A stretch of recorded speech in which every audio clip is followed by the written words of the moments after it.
नमस्कार मॅडम, आज कुठे आलेला आहात आपण? आम्ही साताऱ्यामध्ये हेरिटेज वाडीला आलेलो आहे. अच्छा, हे साताऱ्यामध्ये हेरिटेज वाडी फार सुंदर दृश्य या ठिकाणी आहे.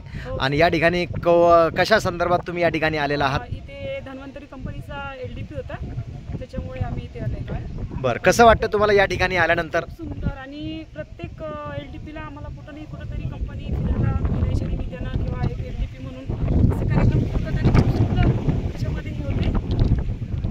तर कसं वाटतं तुम्हाला या ठिकाणी आल्यानंतर? मग खूप सुंदर, आणि म्हणजे कसं हे काम करण्यामध्ये, धन्वंतरी काम करण्यामध्ये एवढं म्हणजे आपल्याला उल्हास वाटते की करावंच वाटते. आणि यांचे जे आहे या धन्वंतरीचे प्रोडक्ट ते खूप सुंदर आहे आणि याचे रिझल्ट पण छान आहे, त्याच्यामुळे या धन्वंतरीचं काम करावं असं खूप छान वाटतं. अच्छा, इतर महिलांना तुम्ही काय संदेश देऊ शकाल हे बघितल्यानंतर? त्यांना पण मी हेच सांगेल का या धन्वंतरीमध्ये तुम्ही अवश्य काम करा, आणि खूप सुंदर आहे, याचे प्रोडक्ट पण छान आहे आणि रिझल्ट पण खूप सुंदर आहे. काम करण्याचे काय बेनिफिट आहेत? काम करण्याचे बेनिफिट आपल्याला सगळंच म्हणजे याच्यामध्ये आपल्याला म्हणजे प्रोडक्ट पण हेल्थ पण छान राहते, आणि मेन म्हणजे आपल्याला पैसा पण मिळतात याच्यामध्ये.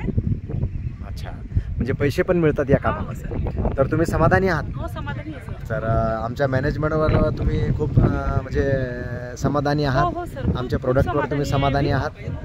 तर इथं किती लोक आलेले आहेत आज रोजी धन्वंतरी परिवाराची? 150 ते 200 लोक आले. अच्छा, 150 ते 200 लीडर्स या ठिकाणी उपस्थित झालेले आहेत. संपूर्ण महाराष्ट्रातून, वेगवेगळ्या भागातून, आलेले, कोकणातून सुद्धा आलेले आहेत. तर सुंदर दृश्य या ठिकाणी बघताय तुम्ही. खूप सुंदर दृश्य बघायला मिळत आहे. अच्छा, तर धन्यवाद. धन्यवाद. जय जय धन्वंतरी. जय जय धन्वंतरी सर.